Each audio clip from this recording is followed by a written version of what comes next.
વંદે માતરમ મિત્રો, કેમ છો? મજામાં? તો અનિયત સંકલનમાં જેડબલ્યુ ના ટોપિક પર થોડુંક હજી આપણે આગળ જોઈએ તો આ જે છે એ રિડક્શન ફોર્મ્યુલા છે. રિડક્શન ફોર્મ્યુલા એટલે તમને કોઈ મોટા કોઈ સ્ટેપ આપેલા, મોટા કોઈ પદ આપેલા હોય અથવા કોઈ અજ્ઞાત પદ આપેલા હોય તો એમાં એ પદનું રિડક્શન ડાઉન, એના પદ ધારો કે 10 પદ આપેલા હોય તો એ 10 પદને આપણે ઓછા કેવી રીતે કરવા? ધારો કે 10n હોય તો 10n એટલે n અજ્ઞાત ઘાત થઈ, તો એનું સંકલન કઈ રીતે કરવું?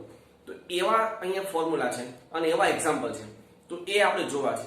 જોઈએ તો in બરાબર ઇન્ટિગ્રેશન 0 થી pi by 2 sin raise to n, in તો sin રેસ ટુ n, તો એનું રિડક્શન એટલે કે જે n ઘાત છે તો n ઘાતનો એ ઘાત ડાઉન કઈ રીતે કરવી અને કઈ રીતે એનું સંકલન કરવું એ જોવાનું છે. તો એ જે છે in is equal to n minus 1 upon n in minus 2 આ રીતે થાય. મતલબમાં in નું ઇન્ટિગ્રેશન શું થાય તો કે n minus 1 upon n in minus 2. in minus 2 એટલે ઇન્ટિગ્રેશન 0 થી pi by 2 sin raise to n minus 2.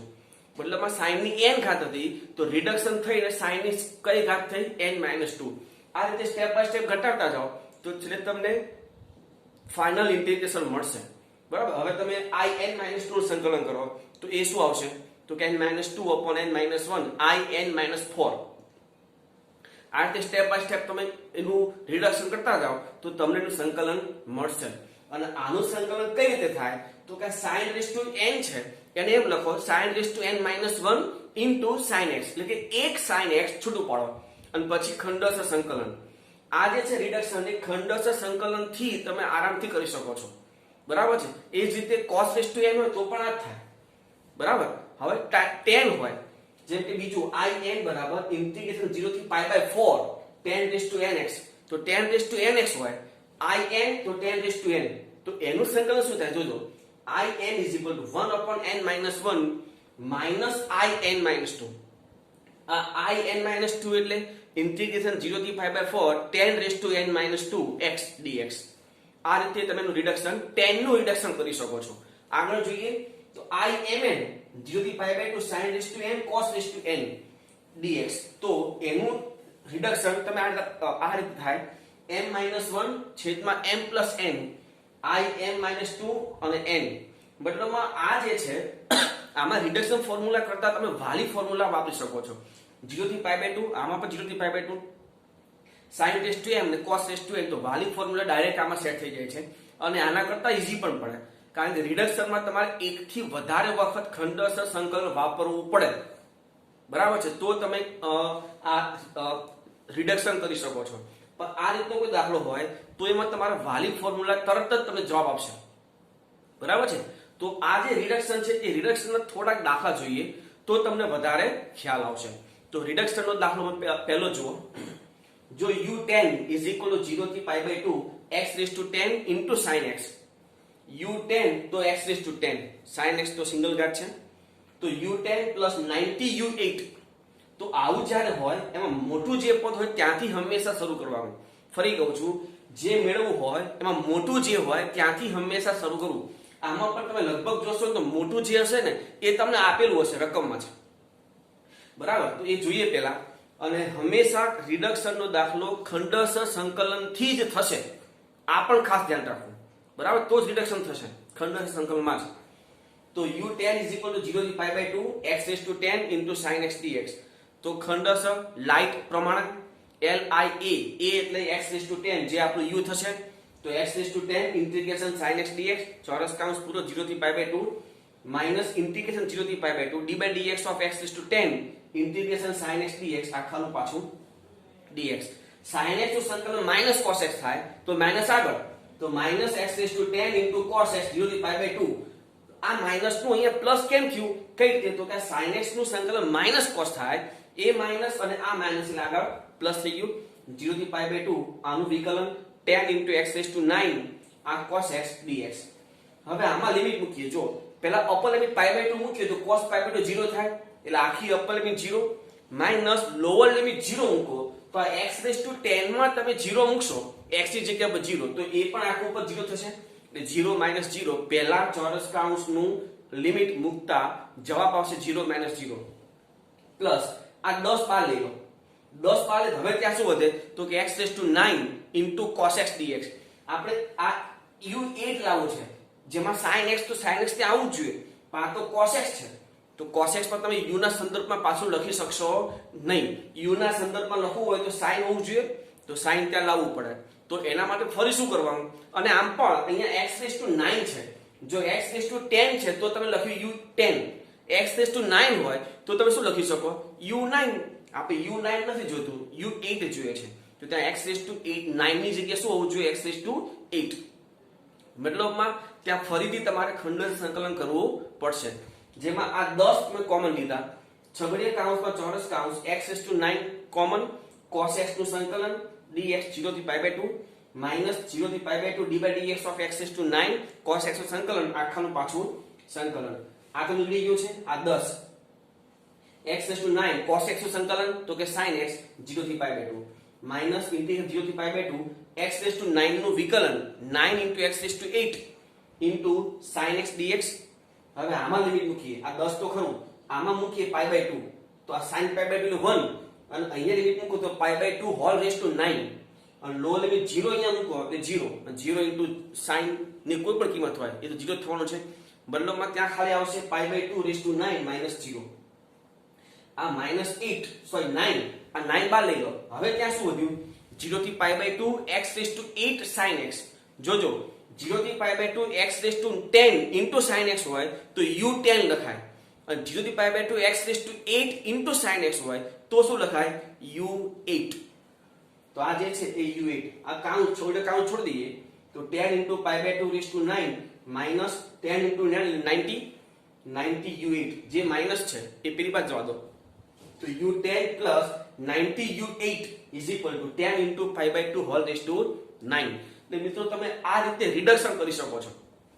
ધારો કે તમે આનું હજી સંકલન કરો દાખલો લાંબો થઈ જાય પણ સંકલન કરો તો તમે એનું ઇન્ટિગ્રેશન મળી શકે પણ દાખલો બહુ લાંબો થાય લેન્ધી થશે પણ તમારે એને વ્યાપક ત્યાં પદ લખવા પડશે. કઈ રીતે આપણે જોઈએ એક દાખલો છે અહીંયા 0 થી infinite x⁻n e⁻ x dx આ આપણે મેળવવું છે. તો 0 થી ઇન્ફાઇનાઇટ x⁻n e⁻x પર ખંડસ જ કરવું પડે તો ચોરસ કૌંસ x⁻n e⁻x નું સંકલન 0 થી ઇન્ફાઇનાઇટ -0 થી infinite d/dx of x⁻n integration e⁻x dx ચોરસ કૌંસ પૂરો dx. આનું સંકલન શું થાય e⁻x upon -1 x નો સહગુણક લખવો પડે છે એમાં તો માઈનસ આગળ લઈ લઈએ -x⁻n e⁻x 0 થી ઇન્ફાઇનાઇટ માઈનસ આ માઈનસ નું પ્લસ કેમ થયું તો e⁻x નું સંકલનમાં e⁻x upon જે -1 છે એ માઈનસ આગળ લીધું એટલે આગળ માઈનસ નું પ્લસ થઈ ગયું 0 થી ઇન્ફાઇનાઇટ આનું વિકલન n x⁻n - 1 e⁻x dx. હવે આ જે છે e⁻x માં અપર લિમિટ મૂકો ઇન્ફાઇનાઇટ આમાં મૂકીશું પછી પહેલા આમાં મૂકો e⁻x માં x ની જગ્યાએ ઉપર ઇન્ફાઇનાઇટ એટલે e⁻∞ એને 1/e⁻∞ લખાય અને e⁻∞ જોજો 1 ની ઇન્ફાઇનાઇટ ઘાત એ અવ્યાખ્યાત થાય 1 થી નાનું કોઈ પણ પદ હોય એની ઇન્ફાઇનાઇટ ઘાત અને 1 થી મોટું કોઈ પણ પદ હોય 1 થી મોટું પદ તો એની ઇન્ફાઇનાઇટ ઘાત આ ખાસ ધ્યાન રાખવું પડે. જો 1 થી નાની કોઈ પણ પદ હોય કોઈ પણ સંખ્યા હોય અને એની ઇન્ફાઇનાઇટ ઘાત કરો જવાબ 0 આવશે. 1 થી મોટી કોઈ પણ ઘાત લો 1 થી મોટી કોઈ પણ સંખ્યા અને એની તમે ઇન્ફાઇનાઇટ ઘાત કરો તો એ જવાબ હંમેશા ઇન્ફાઇનાઇટ આવશે. 1 થી મોટી સંખ્યાની ઇન્ફાઇનાઇટ ઘાત એટલે ઇન્ફાઇનાઇટ થાય અને e એટલે 2.718 અને એની ઇન્ફાઇનાઇટ એટલે ઇન્ફાઇનાઇટ તો અહીંયા છે 1/e⁻∞ એટલે 1/∞ અને 1/∞ એટલે 0 એટલે આમાં અપર લિમિટ મૂકો તો 0 અને લોઅર લિમિટ 0 તમે આમાં મૂકો એટલે આખું પદ 0 થાય એટલે આ પહેલું જે પદ છે એની લિમિટ મૂકતા જવાબ શું થયો 0 - 0 પ્લસ આ n બાર હવે શું વધ્યું x⁻n - 1 into e⁻x તો ફરીથી એનું ખંડસ સંકલન તો x⁻n - 1 m9 integration e⁻x dx 0 થી ઇન્ફાઇનાઇટ minus 0 થી infinite d/dx of x⁻n - 1 integration e⁻x dx whole dx. હવે આ તો નીકળી ગયું આ n આ x⁻n - 1 m9 e⁻x નું સંકલન e⁻x upon -1 એટલે માઈનસ આગળ એટલે -x⁻n - 1 e⁻x ચોરસ કૌંસ પૂરો 0 થી ઇન્ફાઇનાઇટ આ માઇનસ, પણ આનું સંકલન કરીએ તો એમાં માઇનસ આવશે, તો એ માઇનસ આમાં પણ મલ્ટીપ્લાય કરીએ પ્લસ થઈ જશે 0 થી ઇન્ફાઇનાઇટ. આનું વિકલન n-1 into x raised to n-2 e raised to -x dx. ફરી આમાં લિમિટ મૂકો તો સેમ આના જેમ જ 0 0 થશે, કારણ કે અહીંયા e raised to -ઇન્ફાઇનાઇટ 0 અને 0 અહીંયા મૂકો એટલે એ પણ 0. આ વધ્યું n, આ લિમિટ n-1 આગળ શું વધ્યું 0 થી infinite x raised to n-2 e raised to -x dx. કાઉન્સ છોડો ફરી ધ્યાન તો n into n-1. હવે આ જે વધ્યું ફરીથી ખંડ સંકલન 2-3 વખત કરશો તો તમને ખ્યાલ આવશે કે ફાઇનલ સંકલન શું આવશે તે. આમાં પણ તે 2-3 વખત સંકલન કરશો તો તમને ખબર પડશે કે ફાઇનલ સંકલન શું લખી શકીએ તે. જોજો તો આનું ફરીથી સંકલન આપણે ખંડસ કર્યું x raised to n-2 e raised to -x સંકલન 0 થી ઇન્ફાઇનાઇટ minus 0 થી infinite d by dx of x raised to n-2 integration e raised to -x dx all dx. તો n into n-1 આનું માઈનસ, આનું સંકલન minus આવશે એટલે minus x raised to n-2 e raised to -x 0 થી infinite. આ minus નું અહીંયા જે સંકલન કરીએ એનું માઈનસ અને આ માઈનસ એટલે પ્લસ 0 થી ઇન્ફાઇનાઇટ. આનું વિકલન n-2 into x raised to n-3 e raised to -x dx. ફરી ઉપરના જેમ આમાં લિમિટ મૂકો તો 0 0 n-2 શું વધ્યું x raised to n-3 e raised to -x dx. Count છોડો n into n-1 n-2 0 થી infinite x raised to n-3 e raised to -x dx. જોજો અહીંયા n નું n માંથી એક બાદ થતું જાય છે, તો આપણે હવે n માંથી n-1 બાદ કરીએ.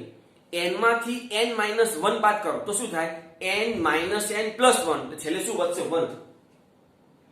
હવે છેલ્લે જો ધારો કે અહીંયા n-2 છે તો x ની કેટલી ઘાત છે n-3. મતલબમાં ઇન્ટિગ્રેશન ની આગળ જેટલી ઘાત હોય, જેટલી સંખ્યા હોય એનાથી એક ઓછી ઘાત, એક ઓછી સંખ્યા એ x ની ઘાત છે. જોજો n-2 છે તો n-2 માંથી એક બાદ કરો તો n-3 જે x ની ઘાત છે બરાબર છે. તો અહીંયા જો 1 હોય તો અંદર ઇન્ટિગ્રેશનમાં 1 માંથી એક ઓછું તો x ની કેટલી ઘાત થાય 0 ઘાત થાય. જેમ કે અહીંયા n-2 છે તો x ની ઘાત n-3 છે, મતલબ ઇન્ટિગ્રેશન ની આગળ જે સંખ્યા હોય એના કરતા એક ઓછી એ x ની ઘાત છે.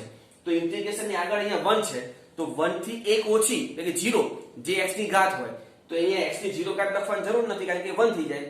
શું વધ્યું e raised to -x. હવે n થી 1 સુધીનો મલ્ટીપ્લાય n ફેક્ટોરિયલ અને e raised to -x નું સંકલન minus e raised to -x 0 થી ઇન્ફાઇનાઇટ. આમાં લિમિટ મૂકો એટલે ઇન્ફાઇનાઇટ મૂકો એટલે 0. લોઅર લિમિટ નું માઈનસ અને આગળ માઈનસ છે એટલે પ્લસ 0 મૂકો એટલે 1. તો 1 into n ફેક્ટોરિયલ એટલે આ રીતે તમે 2 થી 3 વખત તમે ખંડિત સંકલન કરશો તો તમને આ રીતે ખ્યાલ આવશે, આ રીતે તમને ખબર પડે હવે આગળ ફાઇનલ ઇન્ટિગ્રેશન શું આવશે તે. બરાબર, એટલે રિડક્શનમાં તમે આ રીતે ઇન્ટિગ્રેશન કરી ફાઇનલ ઇન્ટિગ્રેશન અથવા આ રીતે મેળવી શકો છો. હજી જોજો 0 થી π/2 sin raised to nx, મતલબમાં આ જે આપણે આ જે છે ફોર્મ્યુલા એ ફોર્મ્યુલા સાબિતી અહીં આપી એવું તમે કહી શકો છો. ત્યાં તમને મેં કીધું હતું કે sin raised to nx નું જો તમારે ફોર્મ્યુલા વાપર્યું હોય અથવા ફોર્મ્યુલા સાબિત કર્યું હોય તો શું કરવાનું, એક sin છૂટું પડવાનું એટલે કે sin raised to n-1 into sin x dx. ખંડસ કરીએ sin raised to n-1 integration sin x dx 0 થી π/2 minus integration 0 થી π/2 d by dx of sin raised to n-1 integration sin x dx all dx. આનું સંકલન minus cos થાય તો minus sin raised to n-1x into cos x 0 થી π/2. આ minus પણ sin x નું સંકલન માઈનસ cos x થાય એ માઈનસ અને આ માઈનસ એટલે પ્લસ 0 થી π/2. આનું વિકલન થશે n-1 into sin raised to n-2. આ તો ઘાતનું થયું, sin નું પાછું cos અને આનું માઈનસ cos એ માઈનસ આગળ લીધું અને આ cos એક વધ્યું. હવે આમાં લિમિટ મૂકો π/2 મૂકો cos માં તો cos π/2 0 એટલે આખું પદ 0 માઈનસ લોઅર લિમિટ 0 મૂકો sin માં તો sin 0 0 એટલે એ પણ 0, મતલબ અપર અને લોઅર બંને શું થશે 0 0. આમાંથી n-1 બાર લઈ લો 0 થી π/2 sin raised to n-2 આ cos x into cos x એટલે cos square x. હવે આગળ જોજો ખંડસ સંકલન કરતા અને કારણ કે સ્ક્વેર આવી ગયો છે તો એનું થોડુંક સાદરૂપ આપીએ. આ n-1 0 થી π/2 sin raised to n-2 cos square x એટલે 1 minus sin square x લખાય. હવે આનો count છોડીએ is equal to n-1 0 થી π/2 sin raised to n-2x minus n-1 0 થી π/2 આ શું થાય પણ ગુણાકાર sin raised to n-2 into sin square મતલબ sin રેસ ટુ n થાય. આ sin રેસ ટુ n એટલે આ રકમ છે જેને તમે in લખી શકો છો. અને આ જે છે જો in હોય તો sin ની n ઘાત, તો sin ની n - 2 ઘાત હોય તો કે in - 2. તો આનું શું લખાય? in - 1, આને લખાય in - 2 n - 1 અને લખાય in. આ બાજુ in છે તો આ in વાળા પદને આ બાજુ લઈ આવો એટલે પ્લસ થશે. in plus n - 1 into in એ શું વધ્યું? Equal to n - 1 into in - 2. આમાંથી in કોમન તો in વધ્યું 1 plus n - 1 equal to n - 1 into in - 2. આ 1 1 કેન્સલ તો n into in minus n sorry n into in equal to n - 1 into in - 2. આ n નીચે લઈ આવો તો in is equal to n - 1 upon n in - 2. થઈ ગયું સાબિત? જોઈ લો. આ રીતે તમે 0 થી pi by 2 cos raised to n સાબિત કરી શકો છો. 0 થી pi by 4 tan raised to n સાબિત કરી શકો છો. 0 થી pi by 4 cot raised to n સાબિત કરી શકાય. તો આ રીતે એક જ વિધેય ખાલી છોટું પાડી તમે સાબિતી આપી શકો છો. બરાબર? તો આ જે થિયરી છે રિડક્શન ફોર્મ્યુલા એ તમે આ એક જ રીતથી કોઈ પણ દાખલો કરી શકો છો. બરાબર? લખી લો આટલું. આપણે જોઈએ મિત્રો અહીંયા નેક્સ્ટ જે છે એસ્ટિમેશન ઓફ ઇન્ટિગ્રલ, મતલબમાં એવું સંકલન કે જેમાં આપણે એનું એસ્ટિમેટ મેળવવાનું હોય છે. મતલબ ફિક્સ ઇન્ટિગ્રેશન આપણે મેળવી શકતા ન હોય એવા સમયે આપણે એનું આશરે કિંમત નજીકની, ધારો કે આપણે નથી કહેતા કે કોઈ પણની વેલ્યુ આ અથવા આની વચ્ચે હશે, તો આવું એક એસ્ટિમેટ આપણે ઇન્ટિગ્રલમાં મેળવવાનું છે. એમાં બે મેથડ છે તો બંને મેથડ વારાફરતી જોઈએ. પહેલા જો a less than x less or equal to x less or equal to b, મતલબમાં ઇન્ટિગ્રેશનમાં જે લિમિટ છે એ આપણે a થી b હોય, કારણ કે લિમિટ એ x ની ચલની કિંમત હોય, જેના માટે આપણું જે વિધેય છે એ વિધેય કોઈ બે વિધેયની વચ્ચે આવતું હોય. ધારો કે આપણું વિધેય f of x હોય તો એને આમ લખાય h of x less or equal to f of x less or equal to g of x. મતલબમાં f of x જે છે એ h અને g ની વચ્ચે છે. ત્યારે આ જો તમને મળી જાય તો તમે મતલબ તમામમાં a થી b માં ઇન્ટિગ્રેશન કરો. ઇન્ટિગ્રેશન a થી b h of x dx less or equal to integration a થી b f of x dx less or equal to integration a થી b g of x dx. આમાં h of x અને g of x નું સંકલન આપણે કરી શકતા હોય તો એનું જે પણ જવાબ આવશે એ જવાબ એ f of x નું એસ્ટિમેટ કહેવાય. f of x નું સંકલન એ આના સંકલનથી આના સંકલનની વચ્ચે ક્યાંક હશે. તો આ એક મેથડ છે એસ્ટિમેટ મેળવવાની. ધારો કે અમુક એવા વિધેય હશે કે જેમાં આપણે આ સ્વરૂપમાં ફેરવી શકતા નહીં હોય, આવા સ્વરૂપમાં આપણે ટ્રાન્સફર ન કરી શકતા હોય, તો એવા સમયે શું કરવું? તો એવા સમયે જે આપણને વિધેય આપેલું હોય એટલે કે જેનું આપણે સંકલન કરવાનું હોય તે વિધેય, એ વિધેય વધતું વિધેય છે કે ઘટતું વિધેય એ ચેક કરવાનું. હવે વધતું કે ઘટતું ખબર કેમ પડે? તો જે પણ વિધેય છે એ વિધેયનું વિકલન એટલે કે f' જો f' greater than 0 મતલબમાં f' ધન હોય તો આપેલ વિધેય વધતું વિધેય કહેવાય. અને જો f' less than 0 એટલે કે f' એ ઋણ હોય તો આપેલ વિધેય ઘટતું વિધેય છે તેમ કહેવાય. એટલે કે વિકલન જો વિકલન વધતું મતલબ greater than 0 તો વધતું અને less than 0 તો ઘટતું વિધેય. બરાબર? તો આ રીતે વધતું અને ઘટતું પહેલા નક્કી કરવું. ત્યારબાદ બીજી મેથડમાં શું કહે છે જુઓ. જો f of x A a થી b માં ઘટતું વિધેય હોય, ઘટતું વિધેય તો f of b into b minus a integration less than a થી b f of x dx less than f of a into b minus a. જો ઘટતું વિધેય હોય તો પહેલા લોઅર અપર b લેવાનું, પછી b minus a less than integration a થી b f of x dx less than f of a પછી b minus a. જો ઘટતું વિધેય હોય તો પહેલા f of b લેવું પછી f of a લેવું. હવે જો વધતું વિધેય હોય f of x A a થી b માં વધતું વિધેય હોય તો f of a into b minus a less than integration a થી b f of x dx less than f of b minus a. બંનેમાં b minus a તો છે, ખાલી જોવાનું એટલું છે કે પહેલા f of a લેવું કે f of b લેવું. હંમેશા મોટી કિંમત પહેલા હોય. હવે f of b જો ઘટતું વિધેય હોય તો સોરી નાની કિંમત પહેલા હોય, લેસ ધેન છે ને, નાની કિંમત પહેલા હોય. તો નાની કિંમત ક્યારે આવે? જે તમને અંતરાલ આપ્યો છે એ અંતરાલમાં જેમ જેમ કિંમતો મૂકતા જાઓ તેમ તેમ વિધેયનું મૂલ્ય જો ઘટતું જાય તો તે ઘટતું વિધેય કહેવાય. તો આ અંતરાલમાં સૌથી નાની કિંમત ક્યાં હશે? b આગળ. તો f ઓફ b એ આપણું લેવાનું. મતલબમાં જો આપેલ વિધેય ઘટતું વિધેય હોય તો આમાં કઈ લિમિટ લેવાની? અપર લિમિટ a થી b, એટલે મોટામાં મોટી જે કિંમત હોય એના માટે વિધેયનું મૂલ્ય પહેલા લેવું, અને જો વધતું વિધેય હોય તો a પહેલા રાખો, f ઓફ a. બરાબર? તો આના થોડાક એક્ઝામ્પલ જોઈ લઈએ. જો હવે જો x એ 0 થી 1 માં f of f1x equal to 1 upon root 4 minus x square, f2x equal to 1 upon root 4 minus 2x square અને f3x equal to 1 upon root 4 minus x square minus x cube એ ચડતા ક્રમમાં હોય તો આપણે આ સાબિત કરવું છે. f of pi by 6 less than integration 0 થી 1 dx upon root 4 minus x square minus x cube less than pi by 4 root 2. આવું આપણે સાબિત કરવું છે. હવે આ સાબિત કરવું છે તો એના માટે આપણે આ મેથડ 1 નો ઉપયોગ કરીએ, કારણ કે આવી કોઈ બહુપદી આપી હોય ને તો બહુપદી તમે આ સ્વરૂપમાં ગોઠવી શકશો. બરાબર? તો ચેક કરી જોજો. તો આપણી પાસે x ની કિંમત 0 થી 1 માં છે અને આમાં તમે જુઓ x2 અને x3 છે. તો 0 થી 1 માં x2 મોટું કે x3 મોટું? સીધી વાત છે, x2 મોટું થઈ જાય તો શું લખાય? 0 less than x3 less than x2. હવે આપણે આ લાવવું છે તો x3 છે એ અહીંયા પ્લસ છે, પહેલા હું શું કરું? બધામાં x2 ઉમેરું. આ બંને માઈનસ છે તો પહેલા હું શું કરું? x2 ઉમેરું અને પછી માઈનસ વડે ગુણી દઈશ. તો પહેલા આમાં હું x2 ઉમેરું છું તો 0 + x2 એટલે x2, x3 + x2 અને x2 + x2 બરાબર 2x2 થાય. એટલે વચ્ચે આ પદ આવી ગયું x3 + x2. એટલે આમાંથી હવે હું માઈનસ વડે ગુણી નાખું, પણ માઈનસ વડે જ્યારે મલ્ટીપ્લાય કરીએ ત્યારે અસમતા બદલાશે. તો અહીંયા લેસ ધેન છે, જે કે અહીંયા ગ્રેટર ધેન છે, -x2 - x3 - x2 less than -2x2.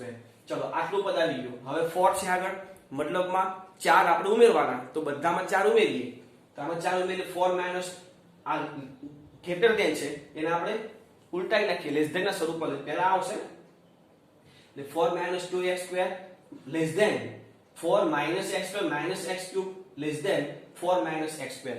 તમે જો આના આ રાખવું હોય તો અહીંયા આવશે ગ્રેટર ધેન, આ ગ્રેટર ધેન આવશે, પણ આપણે કોઈ આ જે પદ છે એને ઉલટાઈ દીધું છે. બરાબર? આ આગળ લીધું છે અને 4 આપણે ઉમેરેલા છે. ચલો હવે આ પદ આવી ગયું અંદરનું પદ. હવે રૂટ છે, જોજો આ બધી કિંમત ધન છે. અત્યારે બધી કિંમત કેવી છે? ધન. અને ધનનું જો રૂટ કરો તો એ જ અસમતા રહેશે, અસમતા બદલાશે નહીં. તો બધાનું આપણે રૂટ કરી દીધું. મતલબમાં આ બધું રૂટ છે એ ધન જ છે. હવે કોઈ પણ ધન સંખ્યા લો તમે, ધારો કે 2 less than 3. હવે 2 less than 3 છે, હવે હું એમાં વ્યસ્ત કરું 1/2 અને 1/3 તો એમાં અસમતા કઈ આવી જાય? ગ્રેટર ધેન થઈ જાય, અસમતા બદલાઈ જશે. તો તમે જો ધન સંખ્યાઓનું વ્યસ્ત કરો છો તો અસમતા બદલાશે. અને આ બધી ધન સંખ્યા છે, હું એમાં વ્યસ્ત કરતા વચ્ચે જે મેળવવું છે એ 1/, છે. એટલે આપણે આ જે છે એનું વ્યસ્ત કરવું પડશે. તો વ્યસ્ત કરું તો અસમતા બદલાશે, લેસ ધેન છે જગ્યાએ શું આવશે? Greater than. એટલે 1/√4 - 2x2 greater than 1/√4 - x2 - x3 greater than 1/√4 - x2. આ વિધેય આપણે અહીંયા આવી ગયું છે. હવે ખાલી મતલબમાં આ આવી ગયું છે, આ પદ અહીંયા આવી ગયું. જોઈ લો. હવે શું કરવાનું થયું? જે વિધેયનું જે ઇન્ટિગ્રેશનમાં આપણે મેળવવું છે સંકલન, જે લિમિટમાં ઇન્ટિગ્રેશન મેળવવું છે એ ઇન્ટિગ્રેશન કરી નાખીએ. એટલે કે 0 થી 1 માં આ તમામનું સંકલન કરતા તો 0 થી 1 dx upon √4 - 2x2 greater than 0 થી 1 dx upon √4 - x2 - x3 greater than integration 0 થી 1 dx upon √4 - x2. હવે આનું સંકલન આનું શું લખાય? 2² -√2x હોલ સ્ક્વેર, એટલે કે x નો સહગુણક √2 છે એ આગળ 1/√2 sin inverse √2x/2 0 થી 1 greater than integration 0 થી 1 dx upon √4 - x2 - x3 greater than આનું સંકલન તો કે sin inverse x/2 0 થી 1. હવે આમાં આ 1/√2 તો છે, આમાં જો 1 મૂકીશ તો sin inverse √2/2 મતલબમાં sin inverse 1/√2 એટલે કે π/4 અને 0 મૂકીએ 0 મતલબમાં અહીંયા π/4 વધશે. તો π/4 અને આગળ 1/√2 છે એટલે π/4√2 greater than integration 0 થી 1 dx upon √4 - x2 - x3 greater than હવે અહીંયા 1 મૂકો એટલે sin inverse half π/6 અને 0 મૂકો એટલે 0 એટલે π/6. તો અહીંયા આ જે છે શું થયું? π/4√2 greater than integration 0 થી 1 dx upon √4 - x2 - x3 is greater than π/6. જો આને ઉલટાઈ દો તો આ તમારો જવાબ છે. બરાબર છે મિત્રો. આમાં ખબર કઈ રીતે પડે કે આ એસ્ટિમેટની રીતથી તમારે આનું સંકલન કરવું છે. તો આ જે ઇન્ટિગ્રેશન છે ને, આ ઇન્ટિગ્રેશન એ કોઈ પણ મેથડમાં સેટ ન થાય. જો કોઈ મેથડમાં સેટ ન થાય તમારે એસ્ટિમેટ કરવું પડે. બીજી વાત, આ જે છે એમાં તમને f1x f2x આપેલા હોવા જોઈએ. ધારો કે ન આપે તો પણ કોઈ વાંધો નથી, ખ્યાલ આવી જાય છે, થઈ જ જાય છે, સંકલન થઈ જતા હોવા જોઈએ. બરાબર છે. હજી આગળ જોઈએ, જો 0 થી π/2 sin x upon x. હવે sin x upon x એમાં કોઈ એસ્ટિમેટ આપણે કરી શકતા નથી અથવા કોઈ અસમતા સ્વરૂપમાં કન્વર્ટ કરી શકતા નથી. તો શું કરવું પડે? આપણે વધતું કે ઘટતું ચેક કરવું પડે, એટલે કે મેથડ નંબર 2. તો મેથડ નંબર 2 પ્રમાણે આપણે વધતું કે ઘટતું જોવું હોય તો એનું વિકલન કરવું પડે. તો આપણે લઈએ f of x = sin x upon x. તો એનું વિકલન ભાગાકારના નિયમ પ્રમાણે f dash x = છેદ અચળ અંશનું વિકલન cos x માઈનસ અંશ અચળ છેદનું વિકલન 1 છેદમાં છેદનું 1. હવે આ જે પદ છે એમાં અંશમાંથી cos x કોમન લો. cos x એટલે વધે x માઈનસ sin x ના છેદમાં cos x વધે અને sin x ના છેદમાં cos x એટલે tan x અને છેદમાં x2. હવે આપણી પાસે લિમિટ છે 0 થી π/2, મતલબમાં પ્રથમ ચરણ. તો પ્રથમ ચરણમાં cos ધન x2 એ તો ધન જ હોય. હવે આ જે છે x - tan x એ પ્રથમ ચરણમાં ઋણ થાય. કઈ રીતે? જો આ x અને tan x એ બે વચ્ચે આપણે પહેલા કોઈ સંખ્યા લઈએ. ધારો કે 0 થી π/2 માં વચ્ચે π/4 આવશે. તો π/4 માટે ચેક કરીએ. આ x એટલે π/4, x ની જગ્યા ઉપર π/4 મૂકવાનું છે. તો આ થશે π/4 માઈનસ આ tan π/4 એટલે 1. તો π/4 માઈનસ 1, પાઈ ની કિંમત 3.14 વિચારો. તો 3.14 ના છેદમાં 4 0 point something minus 1, 0 point something minus 1 ઋણ સંખ્યા થઈ. એટલે આ સંખ્યા કેવી છે? ઋણ. આ ધન ને આ ધન, મતલબ આખું મલ્ટીપ્લિકેશન કેવું થયું? ઋણ. એટલે કે f dash x is less than 0 થયું. જો f dash x less than 0 તો ઘટતું વિધેય, અને જો ઘટતું વિધેય હોય તો આમાં લેવું પડે f of b વાળું. તો b એટલે π/2 છે, તો f of π/2 b minus a એટલે π/2 minus 0 less than 0 થી π/2 sin x ના છેદમાં x dx less than f of a એટલે 0 છે, તો f of 0 અને b minus a એટલે π/2 minus 0. આ f of π/2 આમાં π/2 મૂકો તો sin π/2 1 છેદમાં π/2 એટલે 1 upon π/2. તો શું થાય? 2/π. તો 2/π આ π/2 less than 0 થી π/2 sin x dx less than f of 0. જોજો અહીંયા તમે 0 મૂકો તો sin 0 upon 0 અવ્યાખ્યાત થાય. તો જ્યારે એ પદ અવ્યાખ્યાત થાય, આપણે લક્ષમાં જોયું છે, જ્યારે લક્ષ ચેપ્ટર જોયું ત્યારે જોયું છે, જો કોઈ વિધેય અવ્યાખ્યાત થતું હોય ત્યારે આપણે એનું લક્ષ મેળવવાનું હોય છે. તો 0 આગળ તમે લક્ષ મેળવો, limit x → 0 sin x upon x આપણે પાસે સૂત્ર હતું 1. તો અહીંયા થશે f of 0 શું થાય? 1 અને આ π/2. તો આ થશે 1 less than 0 થી π/2 sin x upon x dx less than π/2. મતલબમાં આ જે વિધેય છે એ 1 થી π/2 ની વચ્ચે થાય. આ રીતે એનો એસ્ટિમેટ મળશે. બરાબર. હજી આગળ જોઈએ દાખલો 0 થી 1 e⁻x dx નો ઉપયોગ કરી 0 થી 1 e⁻x² dx મેળવો. અમુક વખત એવું પણ કે 0 થી 1 e⁻x² dx મેળવો. તો તમને આના પરથી ખ્યાલ આવી જવો જોઈએ કે આપણે e⁻x નો ઉપયોગ કરવાનો છે. કઈ રીતે? જો લિમિટ 0 થી 1 છે, મતલબ x ની કિંમત 0 થી 1 થઈ. x belongs to 0 થી 1, એમાં e⁻x² અને e⁻x 0 થી 1 માં તમે કોઈ પણ સંખ્યા લો, તો 0.5. તો 0.5 નો સ્ક્વેર શું થાય? 0.25. તો આ e⁻0.25 ને e⁻0.5 તો સીધી વાત છે, e⁻0.5 મોટું થાય એટલે e⁻x² less than e⁻x. અસમતા મળી ગઈ. હા, લિમિટ ઇન્ટિગ્રેશન 0 થી 1 e⁻x² dx less than integration 0 થી 1 e⁻x dx. હવે એક વસ્તુ ખબર છે, ઘાતાંકીય વિધેય છે. ઘાતાંકીય વિધેય હંમેશા ધન હોય તો હું એવું લખી શકું લેસ ધેન જે છે, મતલબ જે e⁻x² છે એનું મૂલ્ય 0 કરતા તો મોટું જ હોય, કારણ ઘાતાંકીય વિધેય છે એ ધન જ હોય. જો ધન હોય તો 0 કરતા મોટું હોવાનું જ. તો 0 લેસ ધેન ઇન્ટિગ્રેશન 0 થી 1 e⁻x² dx લેસ ધેન આનું સંકલન e⁻x 0 થી 1. તો 0 લેસ ધેન ઇન્ટિગ્રેશન 0 થી 1 e⁻x² dx less than limit મૂકો, અપ લિમિટ મૂકો તો 1 માઈનસ લોઅર લિમિટ 0 મૂકો એટલે e⁻0 એટલે 1 થઈ જાય એટલે e-1. તો આ જે વિધેય છે 0 થી 1 e⁻x² dx એનું મૂલ્ય ક્યાં હશે? 0 થી e-1 ની વચ્ચે. એટલે મિત્રો અમુક એવા વિધેય હોય કે જેનું ફાઇનલ એટલે કે ફિક્સ ઇન્ટિગ્રેશન આપણે મેળવી શકતા ન હોય ત્યારે તમારે એનું એસ્ટિમેટ કાઢવાનું હોય છે, એટલે કે એસ્ટિમેશન કરવાનું હોય છે. તો એમાં તમારે આ રીતે મેથડ 1 અને 2 ની રીતથી તમારે એસ્ટિમેશન કરવાનું રહેશે. ઓકે, સમજ પડી? આ તો હવે આ લખી લો.